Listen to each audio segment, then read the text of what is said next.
Sejam bem-vindos a mais uma edição do Fala Franchising, o podcast da ABF. Esse podcast é patrocinado pela Sults, uma plataforma que oferece diversos recursos para a gestão de redes de franquias e filiais, com mais de 25 módulos integrados. No papo de hoje, nós vamos falar um pouquinho sobre experiências e aprendizados do Selo de Excelência em Franchising e do Prêmio Destaque Franchising na categoria Sustentabilidade Integrada. E para bater esse papo comigo, eu tenho uns super convidados aqui. O Diogo Amato, que é CEO da Doutor Sofá, que foi destaque na categoria Sênior do Selo de Excelência em Franchising. A Juliana Titon, que é CEO da Spedini e que foi destaque na categoria Pleno do Selo de Excelência em Franchising. E o Bruno Costa, presidente da América Latina da Oakberry, que ganhou o prêmio Sustentabilidade Integrada da ABF. Muito bem-vindos vocês aqui conosco. Obrigada por estar aqui batendo esse papo. Obrigado. Eu queria começar colocando aqui o nosso cenário que a gente tem em evidência hoje no Brasil, em que cada vez mais no franchising o relacionamento franqueador-franqueado está em evidência. A gente está em um momento em que é cada vez mais importante mostrar que franchising é um relacionamento entre empresários e que é uma relação em que um ganha só se o outro ganhar. Por que eu trago isso? Porque é muito importante a gente poder mostrar a relação entre esse relacionamento ganha-ganha e todos esses processos do Selo de Excelência, do Prêmio Sustentabilidade. Então, eu queria começar falando um pouquinho sobre a importância dessa relação franqueado-franqueador. O mercado mudou bastante nos últimos anos. A gente teve pandemia, as relações se modificaram. De que forma que vocês entendem que a relação franqueador-franqueado mudou e como que ela está hoje? Vou pedir para a Juliana começar. Claro, eu acho que nos últimos anos o que a gente mais tem visto é uma transmutação assim, dessa relação. Quanto mais a gente se qualifica, mais a gente é preparado para qualificar, e isso é um sistema que se retroalimenta, né? Eu acho que essa é a maior assim, disparidade entre 2019, pré-pandemia, e hoje, é a qualificação de todo mundo no ambiente do franchising brasileiro, né? E do mundo. Eu vejo assim os nossos franqueados muito mais bem posicionados como empresários, como atuantes, como operadores, e a gente muito mais bem preparado para ter essa troca de forma de crescimento, né? Já colocando lá na frente a questão do CEF, a gente só ganha o CEF se o franqueado está ganhando, porque é ele que nos dá isso, né? Então, ele é um ecossistema que se retroalimenta e vai se desenvolvendo, e só vai depender da qualificação. Então, acho que esse é o foco dos últimos anos, assim, é aprendizado, é se desenvolver, é aprofundar e fazer essa troca de ponta, sede, franqueadora, marca, franqueado, cliente. E só assim tudo vai melhorando, se estreitando, se alinhando, né, azeitando para esse processo que está cada vez mais referenciado, né, e em evidência lá na ponta como marcas, né, e como sistema de negócios. Sim, e o trabalho em parceria, que é tão importante, né? Diogo, como é que você entende que está esse relacionamento na Doutor Sofá e o que você acredita que é importante? Doutor Sofá, a gente tem um trabalho muito forte nessa questão de relacionamento franqueado-franqueador. Para você ter uma ideia, hoje a gente tem cerca de 300 unidades. Os sócios estão em cada grupo de franqueado, cada grupo de unidade, né? Então, nós temos um grupo que para o franqueado é um WhatsApp, para nós é um sistema onde os franqueados eles estão lá dentro junto com sua equipe e todos os sócios e nossa equipe da franqueadora de suporte também está. Então, a gente fala assim, a pandemia ela acabou afastando as pessoas presencialmente e a gente teve que, de alguma forma, juntar isso digitalmente, né? Então, a gente trabalha muito com ferramentas para que a gente possa ter essa proximidade com o franqueado. E, assim, a gente tem esse relacionamento muito, muito claro, muito tranquilo com eles. A gente tem um time de suporte absurdo para que eles tenham essa segurança. Eu acho que é isso. O franqueado ele tem que ter segurança no franqueador. Ele tem que enxergar o franqueador como uma referência. Ó, eu tenho algum problema, vou no meu franqueador, ele vai me resolver, ele vai me ajudar a me resolver. Então, é isso que a gente tem tentado fazer. A gente tem feito isso nos últimos anos e até por isso que a gente tem conseguir os resultados que a gente tem conseguido ao longo desse tempo. Ótimo. É uma relação de confiança, é isso que precisa ficar claro, que tem que existir o tempo todo. Sem dúvida. E para você, Bruno, como é que você enxerga esse momento e a relação franqueado-franqueador em uma rede que cresceu bastante, que está presente em, você me disse agora, 50 países, além do Brasil, que já é um país desafiador. Conta para a gente como que você vê. Eu vejo que cada vez mais os dois lados estão precisando buscar soluções para os desafios. Custos crescentes, gestão de equipe e tudo mais.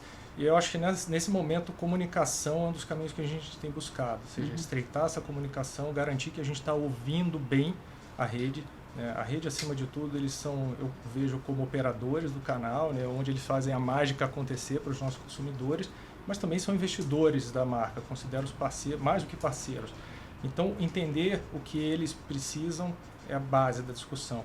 E junto disso, eu acho que vem também assegurar o papel das partes, porque podem haver expectativas de que a gente venha com soluções que estão no campo de jogo deles e vice-versa.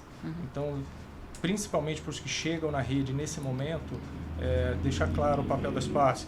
Eu cuido de produto e marca, vocês cuidam de gestão de equipe, de gestão operacional. Acho que começa a discussão por aí. E, obviamente, do nosso lado, por sermos maiores, uma plataforma mais corporativa, a gente tem um papel de buscar soluções com agilidade, de alavancar os melhores recursos.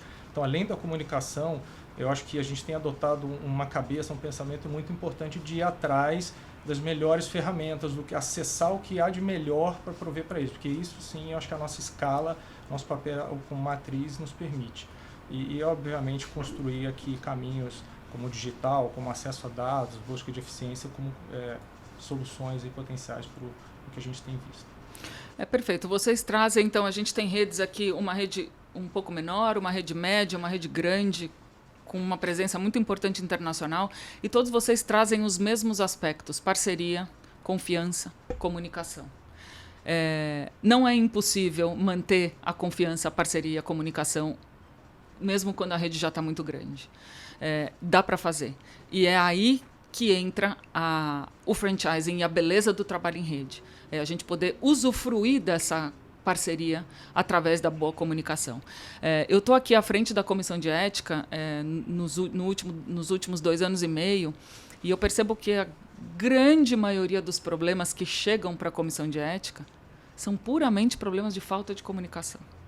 Que se tivesse sentado e tido uma conversa franca, se tivesse esclarecido o papel das partes há alguns passos atrás, não precisaria chegar ao conflito. Então, é muito importante isso. E, então, aproveitando esse gancho, eu queria trazer para a mesa, para a gente falar um pouquinho do selo de excelência, da importância do processo do selo de excelência. E mostrar que o selo de excelência não é um processo para o franqueador, é um processo para a rede.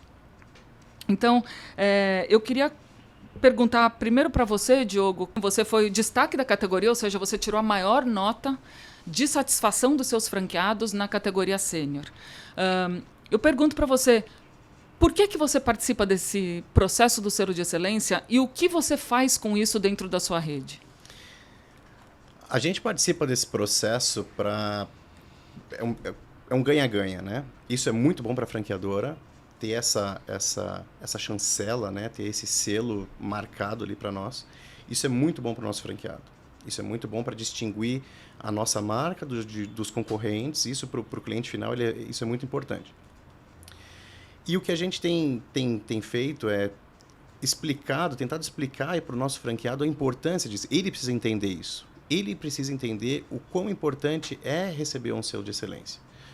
Então, a gente tem, quando se aproxima dessa época do selo, a gente entra em contato com todos os franqueados. A gente já tem esse contato muito estreitado, né? Então, a gente só reforça para eles a importância disso. A gente explica para eles cada ponto de importância que o selo vai trazer para a marca e para eles, para que eles consigam ter uma visão mais ampla de tudo que nós fizemos durante aquele ano, dentro das questões que eles vão acabar respondendo dentro desse processo.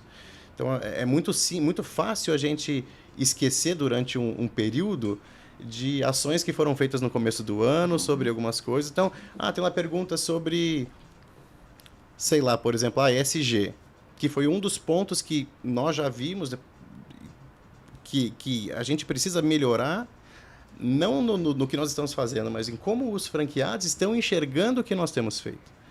Então, a gente tem utilizado o selo dessa forma, a gente tem conversado muito com os franqueados e tentado explicar para eles a importância disso e para que eles possam relembrar tudo que nós fizemos ao longo do ano anterior, para que eles tenham uma boa avaliação. Quer dizer, esse exemplo que você deu do ESG não estar sendo bem percebido foi um aprendizado do processo do selo de excelência. Com certeza. Então, a gente viu que nós temos alguns pontos que estão muito bem qualificados e que no ESG, que a gente tem trabalhado forte e bem, a gente tem uma disparidade. Então, um grupo que qualificou muito bem e outro grupo que qualificou mais ou menos. Então, a gente conseguiu perceber que esse grupo que qualificou um pouco mais para baixo, ele não entendeu tudo que foi feito que era ligado àquilo. Então, acho que essa comunicação é como um casamento, né? Às vezes a gente tem pequenos atritos ou uma falta de entendimento pode causar um atrito na frente. E era alguma coisa que não era dessa forma. Então, tem que deixar um pouco mais claro. Isso foi um dos aprendizados para o próximo ano. Ótimo, perfeito. Juliana, a Expedini tem 14 selos de excelência consecutivos. É isso? Não são consecutivos. Não são consecutivos, mas são 14 selos. Mesmo assim, é uma enorme conquista. Esse ano vocês foram destaque da categoria pleno, com 70% de participação dos franqueados. Então, eu queria perguntar para você, por que vocês participaram já 14 vezes do selo de excelência? Como que vocês conseguem esse engajamento tão alto de franqueados? E o que o selo representa para a Expedini? Claro, até vou reforçar o fato que não são consecutivos, né? Porque quando a gente conversa sobre o selo com alguém que não é do meio ou que não entende muito bem, a gente fala que o selo mais importante pra gente foi aquele que a gente não ganhou.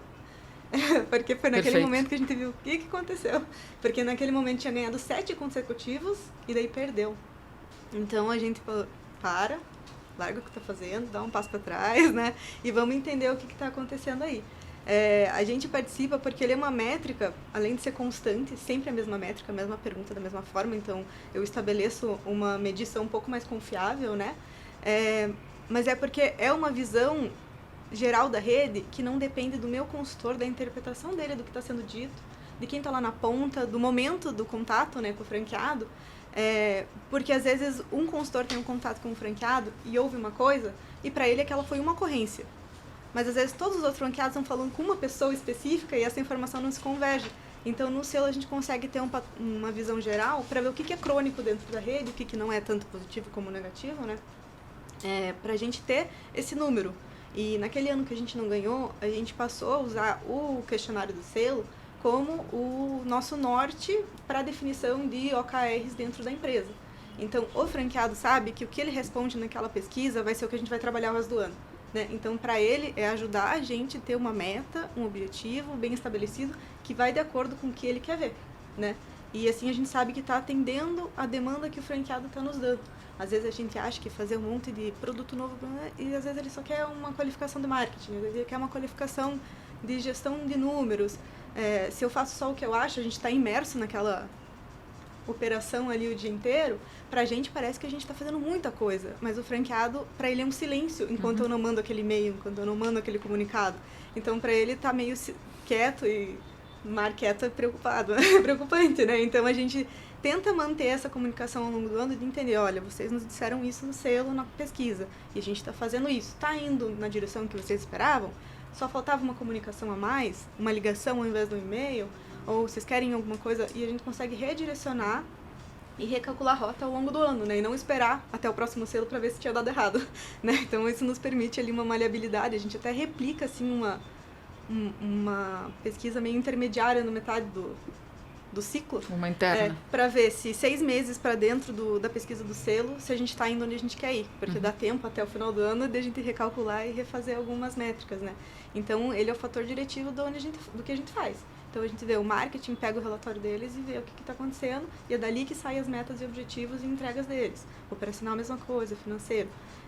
Então, ele é a nossa bíblia ali, que vai nos direcionar. Maravilha. Então, assim, dá para ver pelo exemplo de vocês dois que realmente o selo traz benefícios para o franqueado. Quem ganha é o franqueado ao Com participar certeza. desse processo. Né? Com certeza. Bom, vamos falar um pouquinho agora do Prêmio Destaque na categoria sustentabilidade integrada. Conta pra gente um pouquinho, Bruno, qual foi o case que fez vocês ganharem esse prêmio tão legal?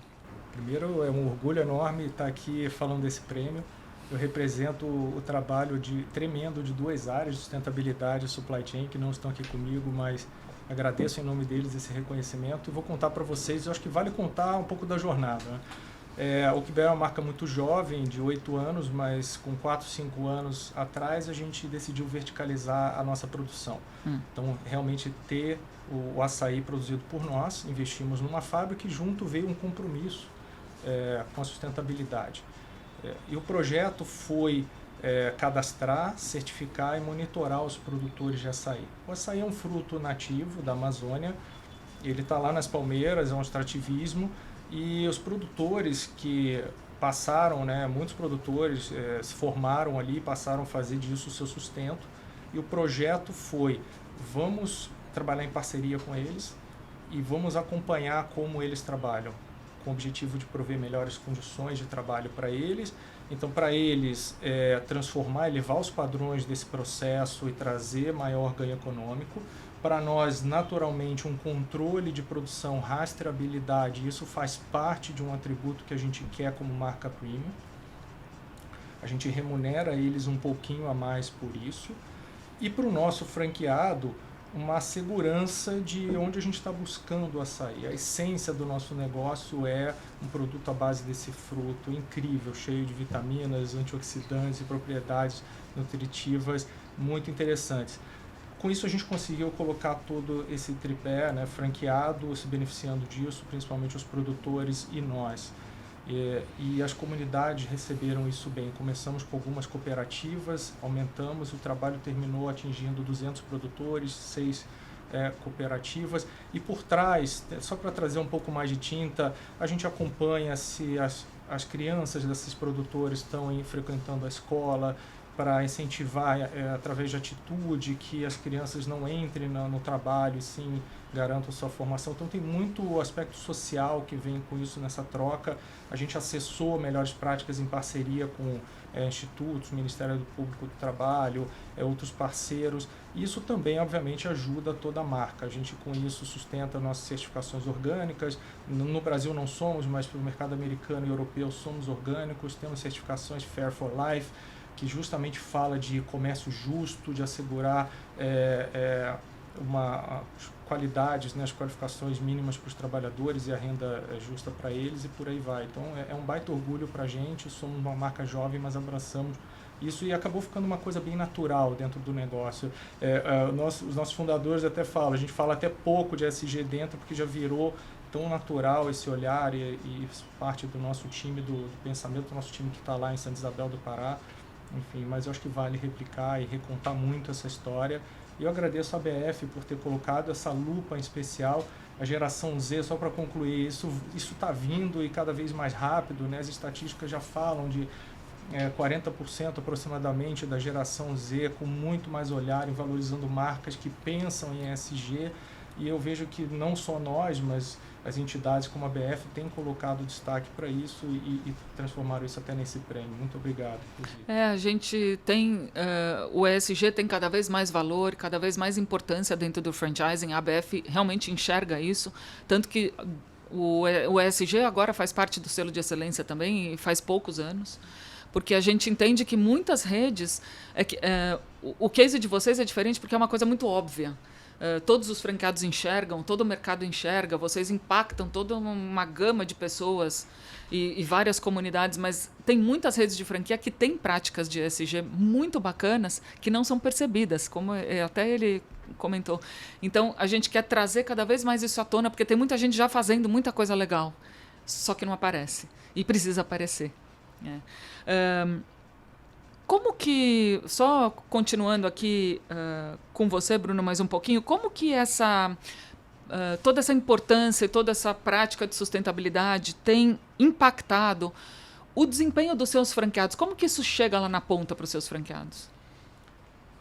Primeiro, eu acho que tem a base elementar dessa cadeia de valor, que realmente é um fruto e a gente precisa garantir um padrão de qualidade com menos desvio possível. Então, toda a entrega desse projeto, a rastreabilidade, o que eu falei agora há pouco, vem como base do nosso fornecimento, mas eu acho que junto vem os atributos que a gente pode cada vez mais levar para o mercado. E numa marca premium isso significa diferenciação, significa eventualmente um poder de extrair maior valor e trazer mais margem e sustentabilidade para o franqueado. Concorrência, agora em 50 países a gente vê todas as dinâmicas de concorrência possíveis. O açaí não é novo, há 25 anos no mercado, então uma das formas também de diferenciar, e quando a gente leva esse diálogo e fala para os nossos franqueados, vocês pertencem a uma marca que tem atributos de diferenciação. Nosso ponto de referência aqui, por isso a gente se enxerga num segmento premium e tudo mais, e isso também obviamente tem um retorno econômico atrelado a isso. Não só nós remuneramos a cadeia produtiva com premium a mais, mas a gente também permite que o franqueado explore isso com a gente em atributo de marca. Tá?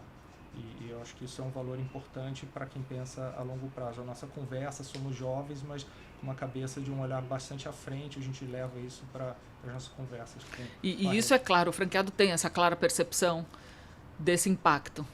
Eu acho que podemos sempre trabalhar a comunicação. Eu prefiro dizer que a comunicação nunca é demais. Sim. Acho que os nossos consumidores reconhecem, pela nossa associação com as plataformas de bem-estar, de esporte e tudo mais. Os nossos franqueados, eles estão mais ou menos conectados ao açaí, ao esporte, às coisas que estão relacionadas ao ecossistema da marca, mas no fim também tem o dia a dia deles. Então eu trato isso, Silvia, esse ponto como um convite, um bom feedback para a gente sempre aperfeiçoar. Até nesse momento que todos nós falamos de estreitar a comunicação e tudo mais, é um tema que eu acho que podemos considerar. Sim, sem dúvida. Como que você entende, Bruno, que as empresas podem se inspirar no case da Oakberry para levar isso para os seus negócios? Aqui vamos já deixar algumas dicas para quem está nos ouvindo. Vamos lá. Eu acho que o nosso caso, como a gente comprou uma fábrica, a gente deu partida numa produção, eu acho que veio um compromisso muito material. Mas não é a realidade de todos os negócios. Então, vou tentar trazer aqui conselhos que valham para qualquer modelo de negócio e franquia. Eu acho que tem uma combinação importante de escolher um projeto, tem o lado de fora, né, onde eu vou apostar. Então escolham um projeto, né, comecem por algo pequeno. Mas a escolha desse algo pequeno também tem que ter uma conexão, ao meu ver, com a capacidade de mobilizar internamente os colaboradores. Também começa de dentro. Nós somos agentes de mudança e não são só os líderes, são todos os colaboradores de viver, de realmente tentar trazer esse exemplo. Então qualquer projeto que vocês peguem, os franqueadores estão começando agora a pensar em SG, ou já deram os primeiros passos, lembrem de colocar métrica de sucesso para isso, colocar isso no radar de projetos estratégicos. Não pode ser algo que nas reuniões internas de resultados, de comemorar sucesso, a gente não fala e depois vem numa plataforma aqui com o mercado falar sobre o sucesso desse projeto. Então, eu acho que começa por aí. E colocar isso dentro da cultura, né? Acho que tem que fazer parte da cultura da empresa, tem que viver esse negócio e se comprometer de fato. Tá? Existem muitas, às vezes, ressalvas de que isso pode custar mais no curto prazo e, nesse momento, investir, alocar verba para isso, mas temos que enxergar que há valores lá na frente, não só vindos dos consumidores, que às vezes vão realmente exigir isso e exigir isso cada vez mais rapidamente, então, estar preparado, mas que depois pode haver eficiência, pode haver retorno sobre isso, fora os intangíveis de marca, de reconhecimento, por exemplo, da comunidade investidora. Vários franqueadores em algum momento vão buscar alguma injeção de capital, vão buscar alguma fonte de crescimento acelerado e vão precisar de capital. Como é que esses agentes nesse ecossistema também estão olhando para isso? Então, olhar que tem isso, não só às vezes o dilema de curto prazo, de ter investimento ou não, ter tempo para fazer. Acho que você falou um aspecto muito importante, é isso fazer parte da cultura. Isso fazer parte do dia a dia. E todo mundo respirar a mesma coisa. Não adianta vir de cima para baixo se não for sentido por todo mundo. Muito bacana.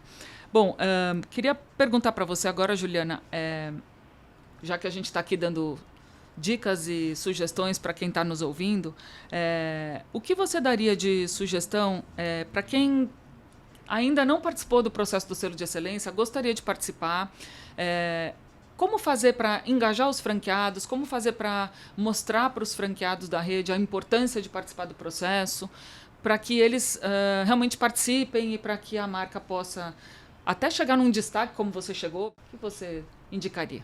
Eu acho que para tudo, né, em vida e negócios é mostrar resultado, né? Então, quando a gente manda, a gente hoje não precisa ficar lembrando muito, né? Assim, responde. Mas no começo era na base de essa é uma informação valiosa que você não precisa ter filtro passando, porque não é para uma pessoa física que você está falando. Às vezes esse aquém de não quero reclamar, ou às vezes vou expor demais, alguma coisa assim. E aquilo é um formulário. Ele tira um pouco da pessoalidade ali, ele consegue ser mais franco e mais frio também, tanto com a avaliação dele nossa e a autoavaliação, né? Porque naquele momento ele consegue, a maioria das pessoas consegue ter esse critério de o que eu estou avaliando de resultado da franqueadora, que é da franqueadora, e o que é meu. Tanto que nesse último selo nós tivemos respostas de uma loja que já se encerrou desde então. E eu fiquei muito surpresa com essas respostas, porque você consegue ali identificar com o nosso tamanho de rede mais ou menos a tendência de quem vai responder o quê, de que quando deu motivo de que não abriria novamente, é por motivos próprios. E saber reconhecer isso, né? Quando, cara, eu não escolhi um modelo de negócio para mim, e tá tudo bem, né? A franqueadora fez o que podia, entregou o que tinha, com o padrão que me foi estabelecido, e eu não consegui me envolver no negócio, eu não tinha tempo disponível. Então, acho que mostrar esse resultado de que é um momento de autoavaliação também, para ele entender se aquele negócio ainda faz sentido na vida dele, que pode não, pode startar um processo de sucessão, de repasse. E no final das contas, falar, olha, eu vou ter esse relatório, vou ter esses dados, daí chama ele junto. Ó, a gente teve essas conclusões aqui, a gente queria entender como que a gente chega daqui para cá, né? Porque muitas perguntas é binário ali, né? É quantitativo. E às vezes a pessoa, naquele momento, não consegue desenvolver o que ela precisaria para aumentar aquela nota. Mas numa conversa de chamar os franqueados e ir numa convenção, numa reunião mais informal, tá, o que você categoriza como a melhor nota nisso? Tá, e o que você precisa que eu te entregue para isso? Como que a gente consegue trabalhar junto para fazer dessa nota melhor? Não uma coisa de, por favor, me dê uma nota boa para eu ganhar o selo, mas sim uma coisa ser orgânica, sim, né? Porque genuína. A partir do momento que eu tenho que ficar pedindo, mendigando ali, perde propósito aquele relatório, porque ele já não está me mostrando mais do que eu preciso, né? Então é mostrar resultado e trazer ele junto nas soluções, sabendo que aquela informação que ele está passando vai ser usada. A pior coisa que você pode fazer é fazer o selo e não fazer nada com aquela informação, mesmo que você ganhe, né? A não ser que alguém tenha tirado 10 em tudo, 100% de nota, ainda vai ter alguma coisa para trabalhar, seja para melhorar a nota para o ano que vem, ou aprimorar nos pontos que você sabe que poderia ter sido melhor, ou às vezes na questão da comunicação, né? Às vezes ele colocou, não tem isso. Mas daí você pensa, não, mas a gente tem essas ações, a gente faz isso. É porque alguma coisa não está sendo eficaz lá na comunicação lá para a ponta. Não, o e-mail não está sendo efetivo, o call não está sendo efetivo, o meu consultor não está sendo efetivo.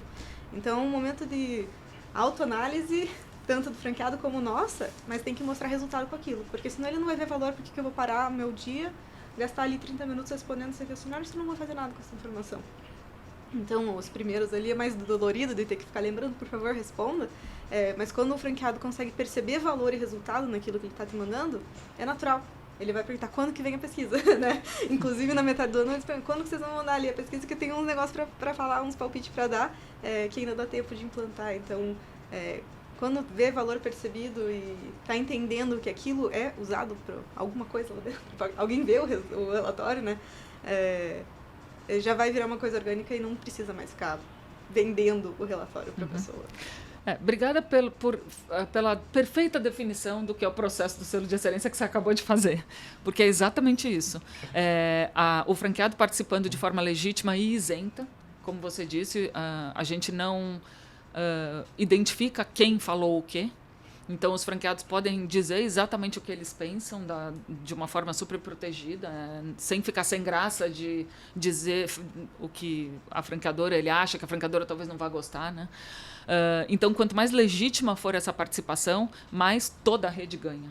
porque mais vocês conseguem extrair, mais os franqueadores conseguem extrair as informações realmente importantes. Você compartilha o relatório com seus franqueados, então você mostra alguns dos resultados? Não tudo, a gente não pega tudo, sim. e seleciona, né? Mas até dentro a gente acaba tendo uma dinâmica assim com a equipe da franqueadora, acaba sendo uma coisa mais informal, mas eu coloco para eles o que vocês acham que vai ser a nota de cada pergunta. Pra gente ver se a nossa autopercepção tá bem calibrada também, né? Porque às vezes a gente acha, esse vai ser muito bom, esse vai ser muito ruim. Quando na hora de ver o relatório é o oposto. Então é o momento pra gente pegar, não, calma, então, ou a informação que eu tô recebendo eu tô interpretando mal, ou a falta de informação que tá chegando eu tô levando com tá tudo bem. Então acaba sendo uma brincadeira ali, mas é engraçado você ver se a gente tá conseguindo ler o franqueado bem. E vem melhorando a nossa aferição disso ao longo dos anos. Para quem perdeu o selo em alguma etapa aí do processo e esse ano foi destaque da categoria, vem melhorando. Então realmente. É muito legal fazer isso. E vamos falar um pouquinho com você agora também sobre boas práticas em relação ao selo de excelência. Você tem uma rede com um porte grande, são 163 franqueados, é isso? Isso, com 300 unidades. Eu tenho muitos multifranqueados. Ok, com 300 unidades. Então, e vocês tiveram um aproveitamento, um retorno de participação de quase 50% da rede, que é um retorno excelente. O que você deixaria como sugestão e recomendação para quem está nos ouvindo de como engajar a sua rede para participar do selo e como fazer os franqueados entender e trazer esse valor? Como a Juliana falou, isso tem que ser uma coisa que acaba ficando orgânica, né? Quando a gente começa, precisa ter um trabalho maior, né? E eles precisam ter a percepção de que a franqueadora tem trabalhado nas notas que não foram tão satisfatórias no ano anterior. Eu acho que isso é um dos maiores engajadores de franqueado que você pode ter, eles perceberem que o que não foi tão bem conceituado no ano anterior foi corrigido durante aquele ano. Então, acho que se a gente, como franqueador, utilizar realmente o selo e toda essa pesquisa para um crescimento estrutural da marca, isso acaba tendo um engajamento bem orgânico. E uma das coisas interessantes, ouvindo a Juliana falar, é que muitas vezes nós, como franqueador, a gente recebe uma nota muito boa em um ano e a gente acaba relaxando naquilo. Então, eu estou muito bem nesse ponto X. E a gente acha que aquilo está tudo bem e a gente acaba esquecendo daquilo ali. Então, o selo ele é uma constante... um foguete atrás da gente todo ano, obrigando a gente a dar o melhor para os nossos franqueados em todos os quesitos. Eu sinto isso, pelo menos nós, na Doutor Sofá, a gente sente isso. É alguma coisa que está constantemente nos puxando para ser melhor para o nosso franqueado, para melhorar em todos os pontos, para trabalhar nos pontos que a gente já está bem para que isso não caia, para melhorar nos outros pontos. Então, o que eu dou de dica para os franqueadores é isso. Primeiro tem que começar. Quem não aplica para o selo, tem que aplicar.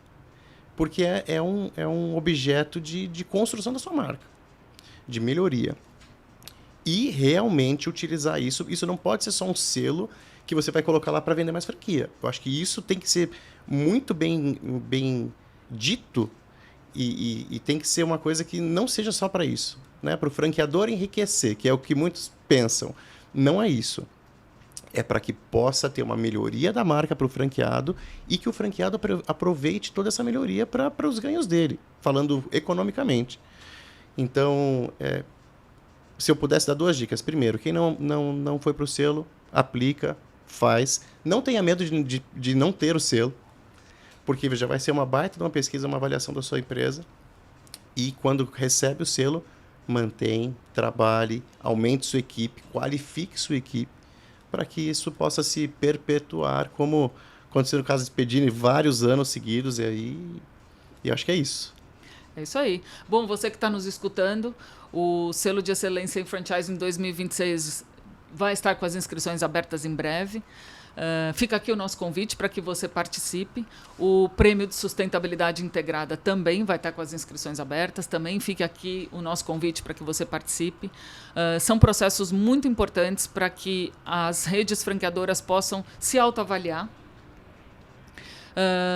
Como muito bem colocado aqui, ganhar o selo é maravilhoso, mas participar do processo é o que realmente importa. Mesmo se você não ganha, o importante é você mostrar para o seu franqueado, através desses processos, que você está aberto a escutar, a ouvir o franqueado. E muitas vezes os franqueados trazem soluções, inovações, sugestões que mudam completamente a dinâmica da rede. Essa é a beleza do trabalho em rede. E se a gente deixa de ouvir o franqueado, a gente perde esse privilégio de poder ter a força da rede trabalhando a nosso favor. Então, o processo e o propósito de todos esses processos de certificação aqui, de certificação com a ABF, é fazer com que a gente possa ter redes mais saudáveis, franqueados mais satisfeitos e redes cada vez mais fortes, porque esse é o propósito do franchising. Posso colocar um ponto bem rapidinho? Por favor. Eu acho que uma coisa muito importante que já foi dita aqui também é não esperar o selo para ver o que está acontecendo com a sua rede. Esse estreitamento com o franqueado tem que ser diário. Sim. Entender as dores do franqueado tem que ser diário. Não pode falar assim, vou esperar daqui 1 ano para ver o que eles falaram. Então, isso tem que ser diário. E acaba sendo muito mais simples você ter o prêmio depois, porque você já sabe as dores deles, já estão todas corrigidas ao longo de um período, do que esperar tudo isso. Mas um overview da rede num todo, o selo é maravilhoso. Tem que ser utilizado. É isso aí. Nossa, falou tudo. Bom, a gente está caminhando para o final aqui do nosso podcast. Eu queria pedir uma palavrinha de cada um de vocês.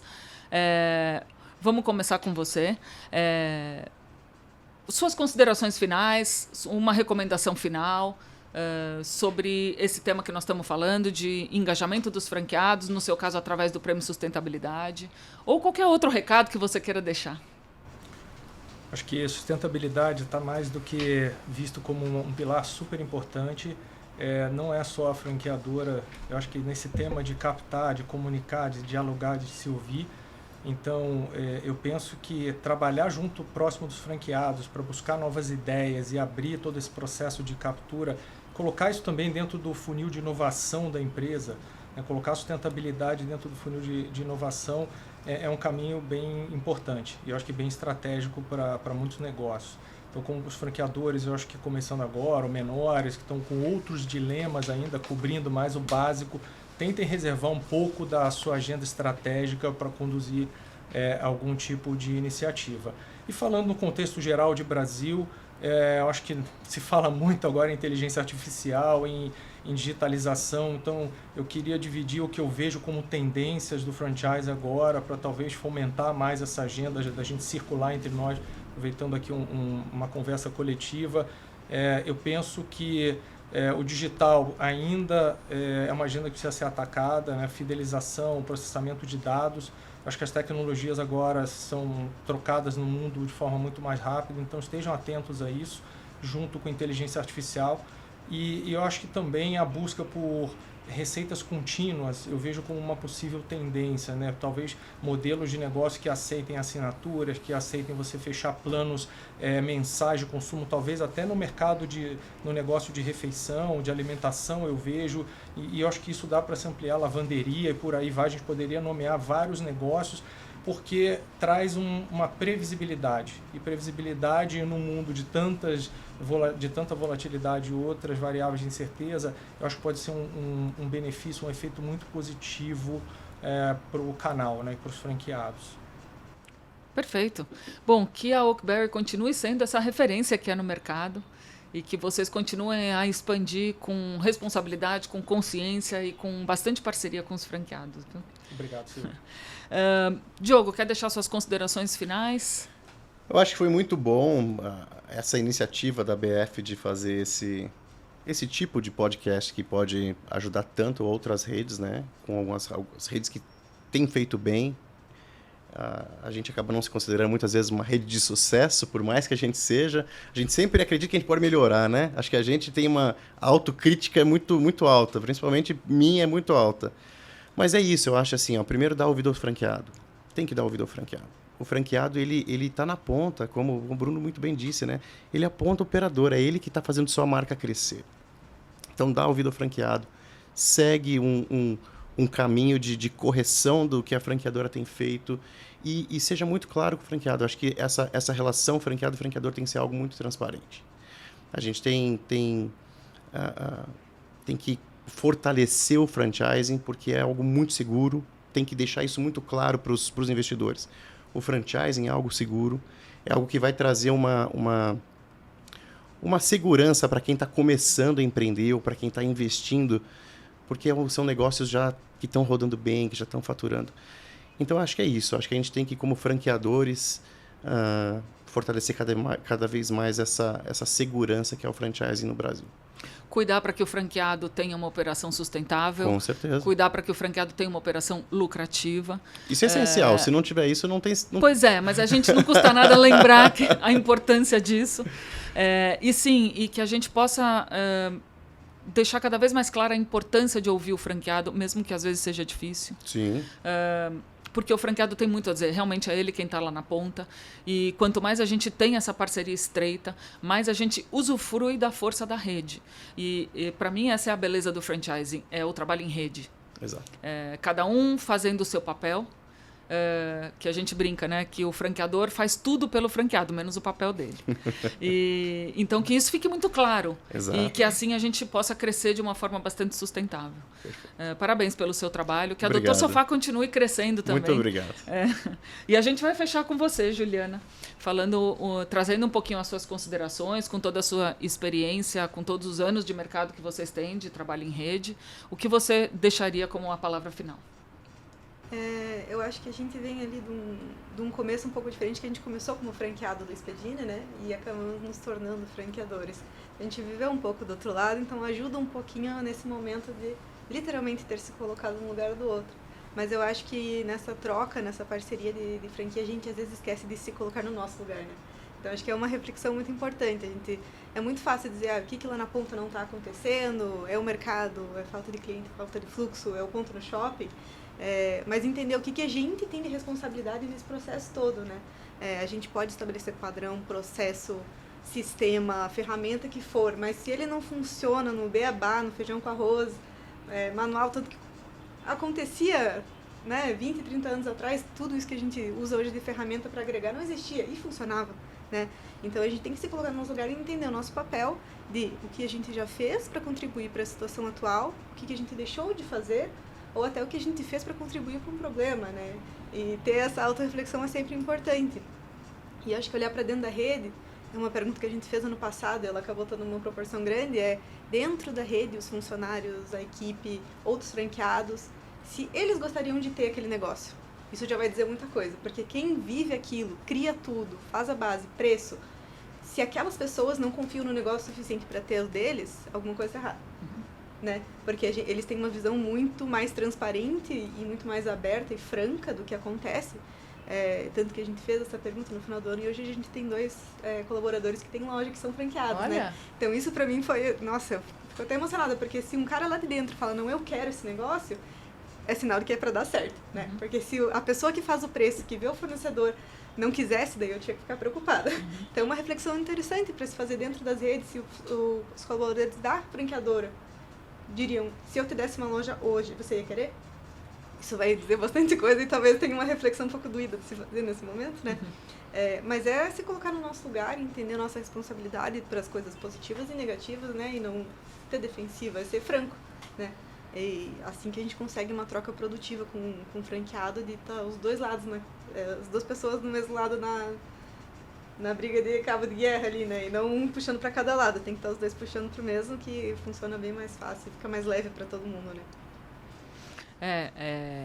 Como você disse, o franqueador e o franqueado estão sentados do mesmo lado da mesa. A gente só precisa ter essa clareza. O perfil do franqueado mudou muito nos últimos anos e os franqueadores precisam entender isso. Hoje a gente tem multifranqueados, hoje a gente tem franqueados muito profissionais. Então, o franqueador tem que estar à frente da sua operação, cada vez mais preocupado com a inovação, com a inteligência artificial que ele trouxe, com tudo que a gente pode trazer de inovação para dentro da rede, estando sempre um passo à frente dos franqueados, para que a rede possa crescer com consistência.